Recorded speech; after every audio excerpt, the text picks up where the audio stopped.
What's up, YouTube? It's your friendly neighborhood GM, your host, Coach Key, and welcome back to Legends and Dice Cafe, where we learn about tabletop RPGs from old school to modern and do lots and lots of solo gameplay. Back with my weekly video like I do on Fridays at 8 p.m. Eastern Standard Time, and today's video is going to be a solo play, session 2 of Cairn, using Shadowdark to assist me on creating an awesome adventure for my Cairn characters. As always, don't forget to make sure you hit that thumbs up button so YouTube will push it out to more and more people. If you're interested in joining a game with me, all of my games on startplayinggames.com. Just a quick heads up, I was starting out doing monthly one-shots since August, but I think I'm going to hold off, put a pause on that, at least doing them monthly, and I'm going to spread them out and do them every 2 to 3 months. So the next one-shot will probably be in January or in February. But in the meantime, in between time, the whole purpose of the one-shots was a way for us to get together, connect, socialize, and just have some fun. We can do that inside of the game, and we can do that outside of the game as well. Yesterday, inside of the Discord community, we opened up the voice channel, and we were just hanging out in there from about 8 to about 9:30, just talking, chit-chatting about tabletop RPG, solo play, life. That's what I'll swap the monthly one-shots with, is a chill and chat for about an hour and a half each month, and for everyone. So if you want to just come through and chit chat about games or chit chat about your life, you want to tell me about your day, I can tell you about my day. Just a space for us to just hang out. So if you're interested, definitely join the Discord community. I'll post all the links inside the description. And if you'd like to further support the channel, hop on over to Patreon and subscribe to Legends and Dice Cafe. I also have a bundle of 25 maps for $10. And without further ado, let's go ahead and hop into some solo play. Let's get it. So we're back at it again with session 2 of Cairn, using Shadowdark for all the wonderful and amazing tables that are inside of it. I've got my session recap. I've got my characters. I even have miniatures for my characters because those dice were honestly kind of confusing. All the dice on the board. Okay, so my characters got my characters. I've got my 2 characters, which again, Amir, which I'm gonna change the name, and then we've got Kai. I think I'm gonna keep Kai. Let's do a quick recap. All right, so we came to this town called Kujaku Town, and they are hostile towards spellcasters, but we got a tip because we're just kind of venturing off and wanting to make a name for ourselves, wanting to make some money, come from a small town, not used to much, wanted to experience more. So we got a little tip from somebody. They gave us like a small map of this town that he told us about, the Kujaku Town, that had a few places that they told us that we would be interested in checking out. One was a special library that they didn't really know what was so special about it, but they just heard some tales, and we thought it was worth checking out. There was also another spot called the Silver Shield Tavern that they told us about, where we can kind of go there to kind of listen in to possibly finding adventures to go on and finding gigs and jobs so that we can make a little bit of dough, and also a fortune teller as well. And along the way, we gained another location called Jensen Graveyard. So we came in through here, and by the time we got here, we saw 4 humans over here. They were socializing. We thought that it was kind of weird that they were out at like, I don't know, maybe 7 o'clock in the morning, just kind of just kicking it and hanging out and stuff. But, you know, we shrugged our shoulders and we didn't want any problems. So we came around this way because we already knew about the Silver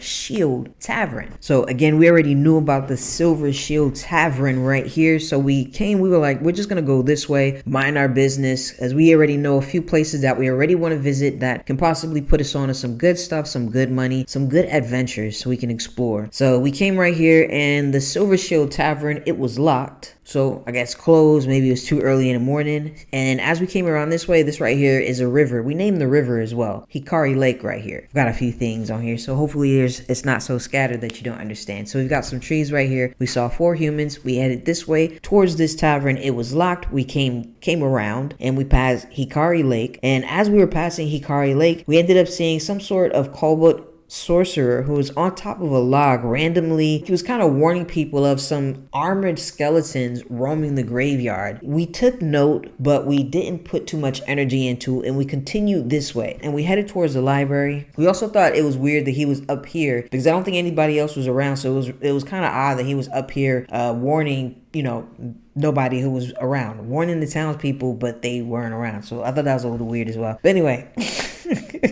And then as we were heading towards the library, we started to hear some sort of ghostly laughter. And we went inside of the library. We tried to just run all the way to the library. We made it inside, and that's where we have left off on our story. So we don't exactly know what type of adventure that we're going on. We just know we have a map with a few points of interest that we heard about from this individual. So hopefully they were being pretty honest. So far, they've been pretty honest. They let us know about the tavern. The tavern was there. They let us know about the library. The library was there. So, so far, they've seemed to be like pretty honest people. So now we're going to check out this library right here. So as we enter, since it's unlocked, is it empty? So we're going to roll a d20. All right, so right here we've got our oracle. We're going to roll a d20. Anytime we have any type of questions about what's going on that are like a yes or no type deals. So a 1 to 9 is going to be a no, a 10 is going to be a twist, and then 11 to 20 is going to be a yes. And if it ends on an odd, it's going to be either then it's a no but, or an odd yes. It's going to be a yes but. And that is from Shadowdark.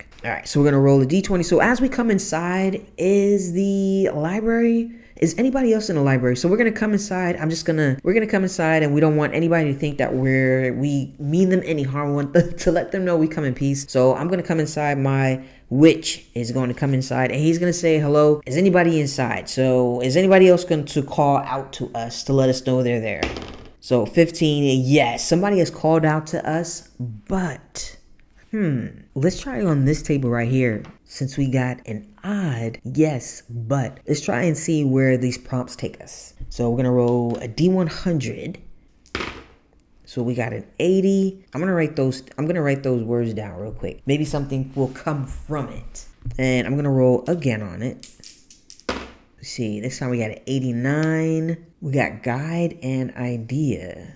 So we've got hint, place, guide, idea. Something just came to me. I was thinking maybe we run into somebody inside of that library that maybe they have a mission for us to go on to. Maybe we come inside, they can tell that we are open to explore, open to new things. Maybe they can feel this from us. Maybe there's something special about them that they can feel this from us. So let's see, hint, place, guide, idea. Ooh, or maybe they knew that we were coming. Maybe they are a guide and a sword in a sense, and they knew that we were coming here. Maybe the fortune teller could have possibly told them that we will be arriving shortly. I kind of like that. So I'm going to pull out some of my favorite Lego pieces. So I'm going to say we met this individual right here inside of the library, and he kind of already knew that we were coming. So once we said hello, he did greet us. And I'm going to say that he told us that the fortune teller told to expect a group of people that would come and help him with this particular problem that he was dealing with. And let's roll on the rumors table in Shadowdark to see what problems that he's having that he needs some assistance with. And if you have any ideas for the adventure or anything along the way, definitely drop it in the comments. I am 100% open to suggestions. So to figure out what type of adventure or what type of issue he's having, I'm going to roll on these cool, awesome Dragonbane tables that I use very consistently for my solo play. So let's see, maybe on the inspiration table. So maybe we can roll on the action, attribute, and then the thing. So we're going to roll a d20. So let's see, restore. I'm just going to write a couple of these words down and play with them. So I'm going to write this whole line down right here. I'm going to roll 3 times on this d20 just out of curiosity and see what we get. Restore lost path. And then we got an 8, and we've got, let's see, a 19, treasure, and summon. Maybe there's some sort of lost artifact. So let's say I see he's got a cape on. So maybe we can say he is some sort of sorcerer. Would make sense that if he's a sorcerer and he's needing of some help, and he wouldn't be able to ask the people around here because remember, this town, they're hostile towards spellcasters. So maybe he's on the low and he needs a little bit of assistance. It kind of fits him inside of the library. So maybe there's some sort of special book that he needs for us to retrieve, to do whatever he needs to do with it. Maybe we should do a couple rolls to make sure that he's a decent person, and maybe we should visit this fortune teller. But if she's in cahoots with him, she's probably going to give us or feed us information that would again help him out and stuff. So his name is going to be Nazu. So Nazu is going to be a sorcerer. I'm going to actually curious if Nazu is connected with this kobold in any way, but I'll ask him that in one sec. So at the current moment, he's sending us, or he is requesting our aid in locating some sort of lost book. Maybe he's going to send us to the psychic or the fortune teller, and the fortune teller might be able to kind of guide us a little bit along the journey on how to get there. So let's see, some sort of lost book. At the moment, we're not going to really ask him any questions about this lost book. We're going to get our hands on it, and then we'll figure things out from there, because we still want to go on the adventure. Now, if you're not familiar with Cairn, Cairn is a super light rule system. You only have your strength, your dexterity, and your willpower for your ability scores, and you typically roll it. So a save is a roll to avoid negative outcomes from risky choices. So you take a d20 and you compare those results to the appropriate attribute. If you roll equal to or under that attribute, you succeed. Otherwise, you fail. A 1 is always a success, and a 20 is always a failure. Feel like we can't really trust him. Does he seem like a trustworthy person? So 15, yes, he does seem like a trustworthy person, but oh, interesting. Maybe even though he seems like a trustworthy person, maybe we're getting this energy, something being fed into our minds that he is a trustworthy person. But maybe there's something deeper underlined that we can't quite put our fingers on, but we know that something might not be right with this individual, with Nazu. Let me see. I don't know if we should just kind of play along with it. We're going to say that he's going to, again, pay us to go on this mission, but not only is he going to pay us, but I'm going to need him to pay us up front because of this eerie feeling and maybe that ghostly laughter that we were hearing on the way to the library. That's wild. And then this kobold sorcerer right here, this is all right. So and then the armed skeletons roaming the graveyard that he was telling the people about. It is the make for an interesting story. All right, so he wants us to locate some sort of lost book. He seems trustworthy, but then there's a part of us that feels a little off about the situation. Is he willing to pay us up front? So we're going to ask him, is he willing to pay us up front or pay us half up front? So at least we can get paid, and maybe on our way to locating this particular book, maybe we can ask around about Nazu and see if anybody has heard about him. Maybe we'll get some more information about him. So if we even locate that book, if we even want to bring it back to this guy, so hopefully he's not trying to cause chaos in the world and stuff. So is he willing to pay us half now at least? So yes, he's willing to pay us half now. Better had. All right, so we'll figure out later. We'll figure out how much the fee is going to be. So we know now he's going to pay us beforehand. And let me see if he can give us a little bit more information about this particular book. So does he know where the location is? It says a twist. We didn't even ask why he's not going to get it himself. I didn't even think about that because I'm honestly curious now why he won't go get the daggone book his daggone self. You know what I mean? So we've got a twist. So we can either roll on the prompts in the Shadowdark, but I think what I'm going to do is roll on the something happens in Shadowdark. All right, so Shadowdark right here, something happens. Page 118, I'm going to roll a D100 and see what possibly happens as we're getting ready to ask him where the location is for the book. So let's see, as we asked him where the book was, let's see, what do we get? We got a 25. So 25, a frothing, frantic horse with a saddle, but no rider appears. Some sort of frantic horse randomly comes by. I'll say inside of this building, this library that we are, maybe the windows are pretty big. Maybe we saw the horse come. And I want to say that once we saw that horse come, frantic, running by the window without the rider. So let's say we come outside to see exactly what's going on. And once we come outside, so we see the horse. Do we see the rider running behind the horse possibly? No, we don't see the rider running behind the horse. But, maybe there's something on side of this horse that is letting us know that there was a rider actually attached to it. Maybe maybe a piece, maybe a little piece of his body part or something like that. That seems like that would be an interesting twist since we got the no but. So let's say we see the rider. Oh my gosh. So let's say we see the horse coming by with the saddle, no rider on it. But let's say that there's like an arm dangling onto the horse, dangling from the horse. So the horse comes by. So let's say this is the horse right here. He comes, and then there's a rider. Let's say other people are coming out and about to see what's going on. Let me see. Does Nazu recognize this horse or recognize something on this arm that lets him know that it's somebody that he knows or somebody from the village? So no.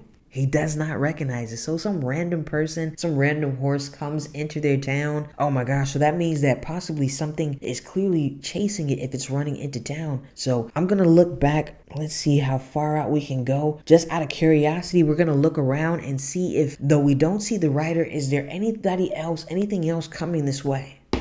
Yes, and... So it's a yes, but. So I'm going to say yes, we see things coming this way, but maybe they're at a distance at enough time where we can actually go for cover. So is it like a group of people?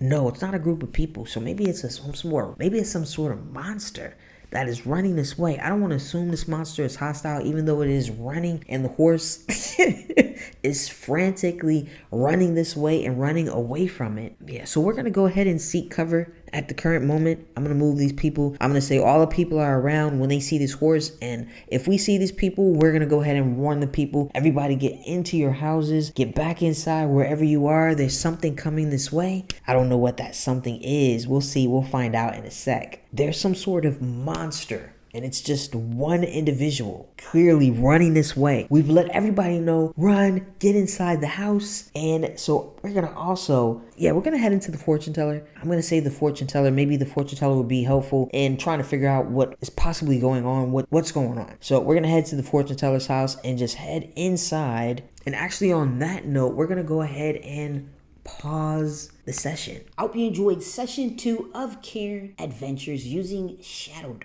As always, don't forget to make sure you hit that thumbs up button. Make sure you comment and make sure you subscribe. Don't forget to turn on your notifications so you don't miss out on any of the cool content that I post on Fridays at 8 p.m. Eastern Standard Time.